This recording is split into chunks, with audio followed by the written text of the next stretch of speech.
Pero, ¿qué fue la Guerra de Corea? La Guerra de Corea fue un conflicto armado que tuvo lugar en la península coreana y dividió al país de forma permanente en Corea del Norte y Corea del Sur. Ocurrió entre los años 1950 y 1953.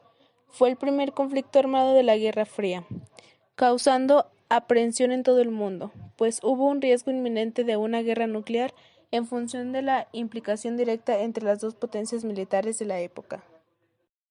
Luego de ser librada del dominio japonés en 1945 y tras el fin de la Segunda Guerra Mundial, la península coreana terminó separada a lo largo del paralelo 38, entre el norte dominado por la Unión Soviética y el sur bajo control de los aliados.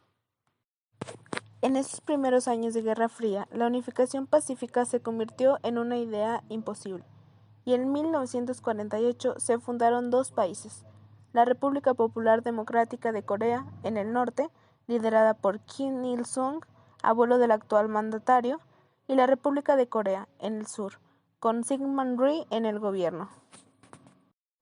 Pero la tensión entre el norte comunista, apoyado por la Unión Soviética, y el sur, auspiciado por Estados Unidos, siguió en aumento. El inicio de la guerra. El 25 de junio de 1950, las fuerzas de Pyongyang cruzaron la frontera en la Operación Popgong e invadieron el sur, con la justificación de que habían sido atacados primero por soldados surcoreanos en la frontera. Pero la ofensiva se había estado preparando durante meses. El avance militar fue fulminante y Seúl cayó en pocos días, aunque Rhee pudo escapar junto a su gobierno y el resto de sus tropas. Contra dicha acción, el gobierno de Estados Unidos, a través de la ONU, envía tropas para expulsar a los socialistas de la región del sur de Corea y devolver el mando de Seúl a los surcoreanos. Incluso, bajo el riesgo inminente de causar una tercera guerra mundial, el socialismo y el capitalismo están de nuevo en guerra. Los soldados norteamericanos siguen hacia la costa oeste dominado por los soviéticos y llegan a la capital Seúl sin mayor dificultades gracias a su número superior. Siguiendo el ejemplo de los norcoreanos, el ejército avanza por el paralelo 38, haciendo que el ejército soviético retroceda hasta llegar a su capital, Pyongyang, dejando a sus enemigos enfurecidos. El retroceso de las tropas norcoreanas llevó a las fuerzas surcoreanas y aliadas a sobrepasar la frontera del paralelo 38 y a acorralar a las fuerzas norcoreanas en el norte de la península. La posibilidad de la derrota de Corea del Norte dio como resultado el despliegue de las tropas por China. La interferencia china en ese conflicto se produjo por el temor del gobierno chino de que una victoria de los estadounidenses llevara a una invasión del territorio chino. China, sin embargo, al sentirse amenazada, envía más de 300.000 soldados en apoyo a Corea del Norte, entrando oficialmente en la guerra.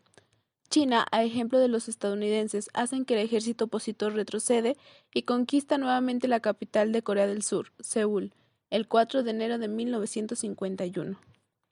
Los norteamericanos avanzaron de nuevo haciendo que los soviéticos retrocedan y mantengan el paralelo 38, manteniendo las fuerzas en un nivel estable y extendiendo el conflicto por 2 años siguientes. En julio de 1953, el gobierno norteamericano amenazó con usar armas nucleares contra Corea del Norte y China si la guerra no fuera finalizada con la rendición norcoreana y firmaran un acuerdo. China, amenazada, desiste y el ejército norcoreano se rinde finalizando la guerra. Después de la rendición, empezaron las negociaciones. Los muchos conflictos en territorio coreano provocaron la muerte de cerca de 4 millones de personas, en su mayoría civiles. La guerra tuvo lugar hasta julio de 1953, cuando se firmó el armisticio a dejar de luchar, después que el presidente de Estados Unidos amenazó con utilizar armas nucleares. El acuerdo de Panmunjom fue solo un alto al fuego, pues el tratado de paz hasta hoy no ha sido firmado. Los combates dejaron más de 3 millones de muertos, y las Coreas fueron divididas oficialmente por el paralelo 38, creando una zona desmilitarizada a lo largo de la frontera.